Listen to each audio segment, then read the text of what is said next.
What's happening, everybody? I'm Steve, and welcome back to Junkdrummer TV, where I give my initial reactions, my hot takes, and my analysis on the drummers of today and yesterday, and maybe tomorrow if I stick around that long. I am a professional drum teacher and a gigging musician, and I have been those last things for about 24 years. There's currently a very small English bulldog puppy at my feet, so we'll see how this goes. I've been looking forward to today's episode.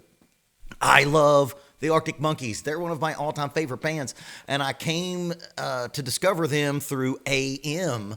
Probably like a lot of people in America, they didn't break big over here until AM. They were known for sure. I knew about them, but I hadn't really been a big listener, and AM took my life over for like a fucking year. It's a masterpiece. I'm working on my top 10 favorite records of all time, and it's going to be on that list. AM will make it on that list for sure. So I went back and took in everything that they had done from the beginning. My favorite, Worst Nightmare, it's probably my second favorite. I love that record so much. I actually wrote a response song to Fluorescent Adolescent. If you know the lyrical content of that song, I wrote the opposite of that story. Then Tranquility Base and Casino came out. And Max, I know you're watching this, and I'm going to break your heart. Man, it didn't feel like an Arctic Monkeys record to me. It was good. It was great because it's Arctic Monkeys, but I just didn't dig it as much. I think we're going to talk about fan expectations today in today's video. I thought that Tranquility Base was like one of the best David Bowie records I've ever heard, if that makes sense. I think that if it was David Bowie that made that exact record, I think it would be a masterpiece. But I think we're going to talk about how the successes of a band in the past can ruin is a hard word, but mess with someone's expectations for what they're going to put out after a landmark record. So I haven't heard anything from this new record. I know it's called The Car. I know it was produced by the same guy who I think either produced that produced the Gorillaz. So that is concerning for someone who likes Arctic Monkeys with guitars in their hands.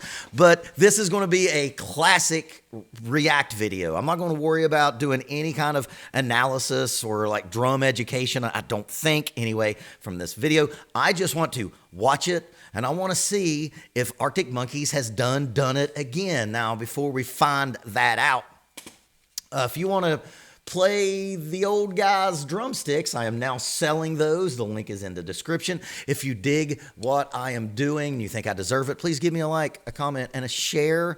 Help me fight the algorithm. Also, I have a merch table with a bunch of cool stuff. Let's see. Am I going to love this Arctic Monkeys song? Let's find out.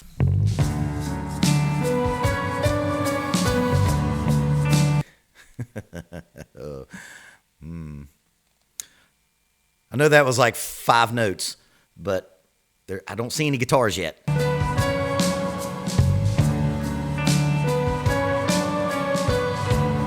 have guitars. We have an expanded Arctic Monkey lineup.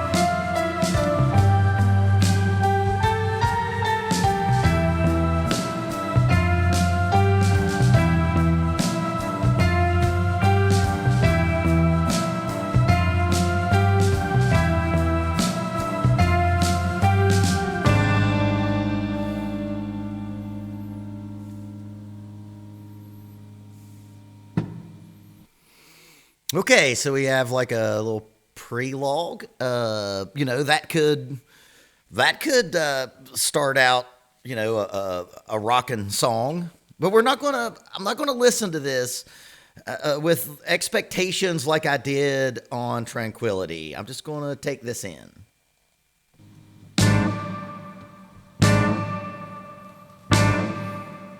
Forgot to mention him. We're going to, of course, be watching Matt Helders, the great drummer of the Arctic Monkeys.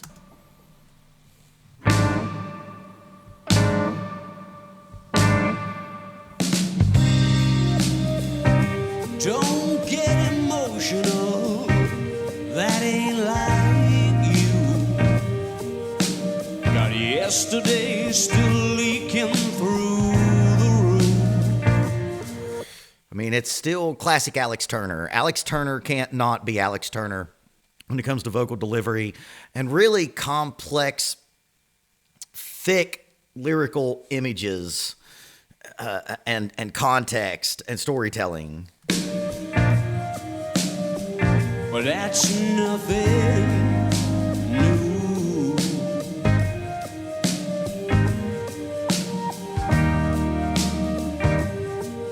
I know I promised this is what I wouldn't do. But some Matt Helder's drums have a Wilco quality about them, and that's not a bad thing. It's very much not the snare drum sound, of least, that we're used to. That snare drum sound has been on the last couple on Tranquility, and there's a little bit of that snare drum sound on AM, but he's playing not his unorthodox, sort of hard-driving, hard-hitting drumming. He's playing with a lot of touch and finesse and doing it really well. I mean, that's like, just shows you how great he is. And here's one of the things about Arctic Monkeys that I love. This band, except for I think one member has changed. One of my British mates tell me in the comment section. But this band basically grew up together. They started out young. Like the first record, Whatever You Say I Am, That's What I'm Not, I think is what it's called. They were teenage, like 18, 19, 20 at the most. And this band has gotten better as a band and have all gotten better on their instruments. And it's one of the most interesting things about Arctic Monkeys to see their progression. Muse is very much like this, where they've been around for a long time. They were started out as a young band, and they all stayed the same members. And you heard them progress and get better as players and songwriters and arrangers. That's what we're hearing here, I think. Now, this is not Arctic Monkeys. This sounds more like an extension of Tranquility Base so far. how giving it the old romantic fool It's very David Bowie again. seems to better suit. And I guess Alex Turner has always had David Bowie characteristics, but I think it was hidden behind the guitars, maybe, with how awesome and hit you in the face the guitar stuff was on everything before Tranquility Base. He's always been like that, but it's really highlighted with this calmer, less thick approach that they've been doing lately. The mood. And I love David So if Bowie. you wanna walk me to the car, This, man, I know I talk about him a lot on this channel. These drums are more like a drum part that you would think of like Lee Von Helm would play, or Glenn Koch from Wilco. This is an introspective, downplayed performance on the drums, and I like it. I'm sure to have a heavy heart. So can we please be absolutely sure? And if you look at like the expanded lineup, they have like multiple keyboard players, and there's a percussionist back there. They've kind of expanded into Wilco's lineup. That there's a Mirrorball.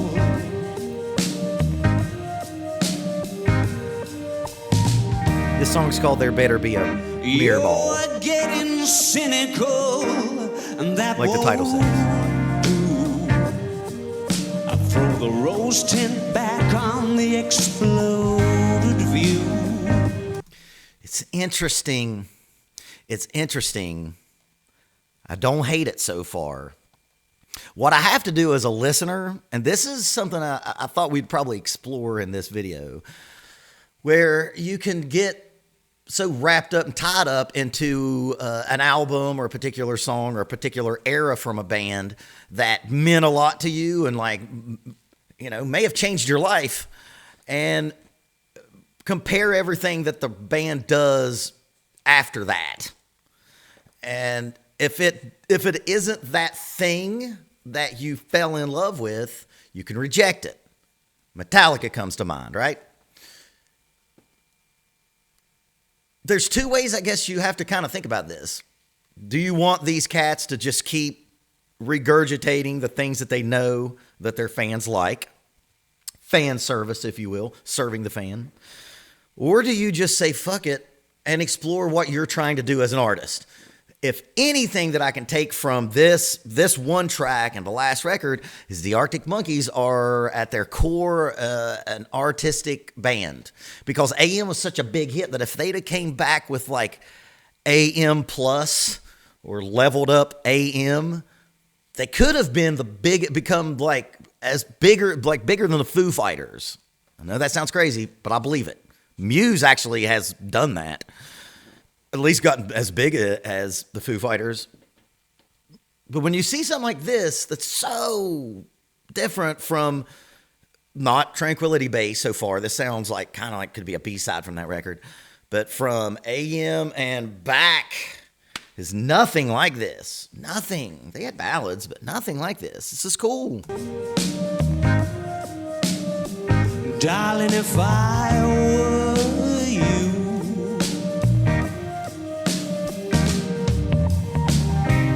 yeah, that's like a very Levon or Ringo Starr drum fill. For the moment when you look them in the eyes. But here's something that you can hear as a thread from AM, and I can't fucking remember the name of the record before that. They have been progressively getting groovier. Like when you think of You Look Good on the Dance Floor, kinetic punk rock energy, not like you think of like big, wide, funky kind of groove. Well, they did have that on AM, and it's all over Tranquility. And it seems like it's an extension. And I had this argument with a friend of mine who hated AM and only liked the stuff that was kind of heavier.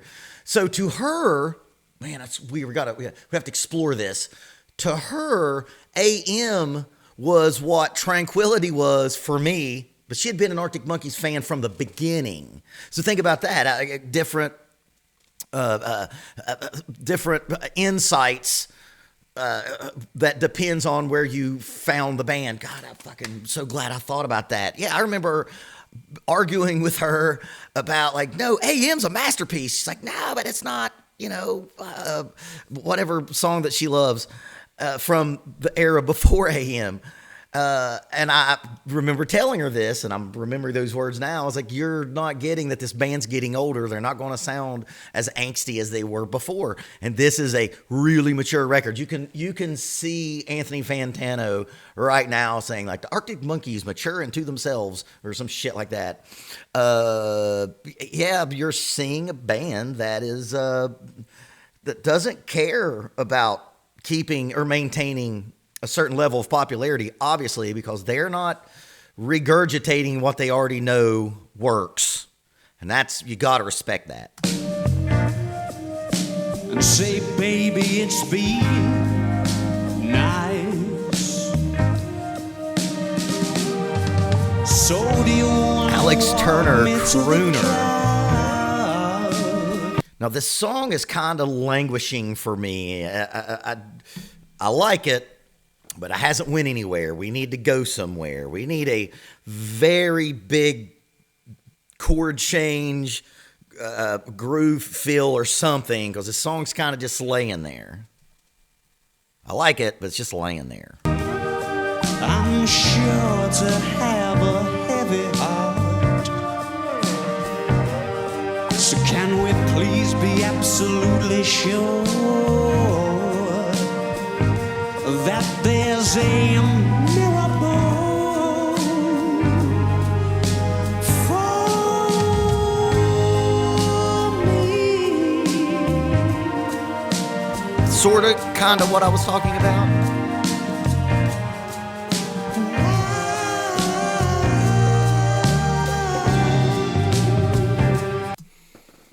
know what's been going on here? Alex Turner's been listening to a lot of American soul singers. That's what you're seeing. And to my British brethren, who I love, if I were to ever live anywhere else, it would be in like Ireland or Scotland.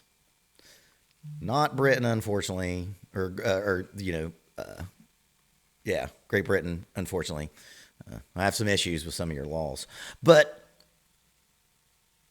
there's been this great tennis match between America and Britain with our art.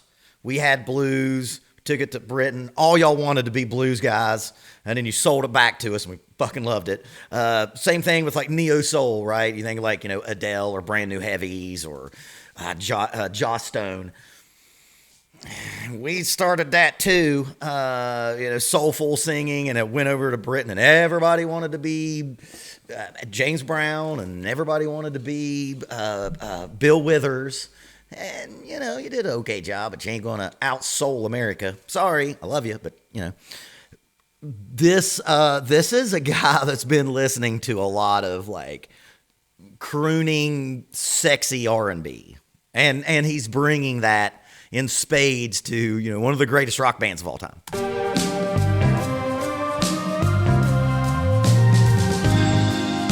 Oh, there better be a Mirrorball for. Okay, now we got a new chord change. We're moving up here. Even with slow burn songs like this that I love, you still gotta crescendo at some point. You gotta take it there somewhere. And we are. It's a soft crescendo, right? He's singing up in his falsetto voice. Drums are getting a little bit busier, but it's still the same, vibe.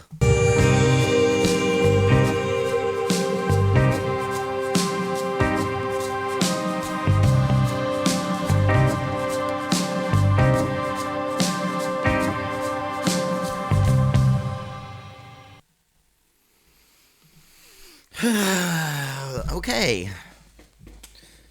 It's pretty cool. It's a cool further departure than they have been on. I think they're going to end up being like Radiohead, where a lot of us Radiohead fans would love for them to like pick up guitar and, be like Pablo Honey again, but they just kind of keep experimenting and keep going and keep playing with laptops. And I love Radiohead, but pick up a guitar. I think that's where we're at with the Arctic Monkeys. And, both of those bands obviously do not chase the whatever is popular in the zeitgeist. It's kind of like, if you like it, you come to us. And that's a ballsy move. It's easy to make that ballsy move when you're already rich, but I like it. It's not AM. And that is the problem, or the that we have to deal with as listeners when we fall in love with a particular era or record or song, and then they do something that's not that. And do you surrender yourself to the artist and say, okay, I trusted you then, I'll trust you now. What do you got? Well, I try to do that. I do try to do that. And I listened to Tranquility Base Casino a bunch until I didn't. I really hope I love this record. That's all I'm going to say. I was going to listen to it even if I hated this song. And I didn't hate this song. Maybe I'll do a video about what I thought about the new Arctic Monkeys record. If y'all would be interested in that, go to the comment section. I'm always looking for ways to expand my video selection outside of just React videos.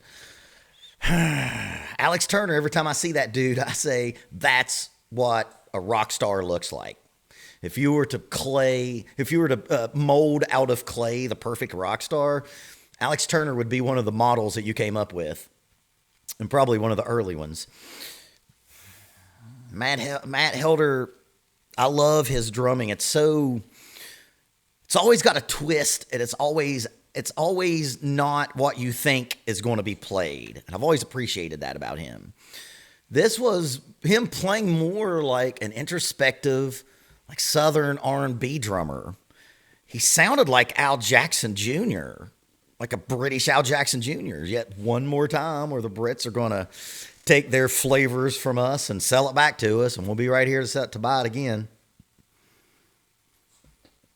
It's a cool song. It's a cool song. I hope the record, I will say this, I hope the record's better than that song. So if y'all dug all of that and dig what I'm doing around here and all the new things I'm doing on the channel, please give me a like, comment, and share. Help me. Like I said, I have the new drumstick for sale, Junkdrummer TV autographed signature drumstick made to my specifications. The link is in the description. And if your heroes disappoint you at first with something that they have made, remember that you trusted them before, and maybe you should kind of surrender to the air a little bit and just pay attention to what your favorites are doing, especially if it's not what you're used to. Keep practicing until it's easy.